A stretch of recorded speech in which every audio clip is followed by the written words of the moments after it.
गृह मंत्रालयाच्या पश्चिम विभाग मंडळाची बसका ब्रेस्तारा गोंयांत दोनापावल हांगसर एका तारांकीत हॉटेलांत जावपाची आसा। केंद्रीय मंत्री अमित शाह ह्या बसके खातीर गोंयांत आयल्यात।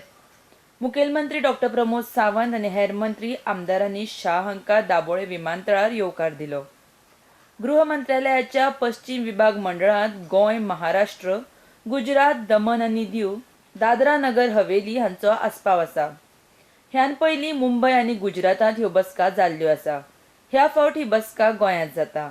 RDX गोवा खातीर दाबोळेच्यान प्रसाद नायक।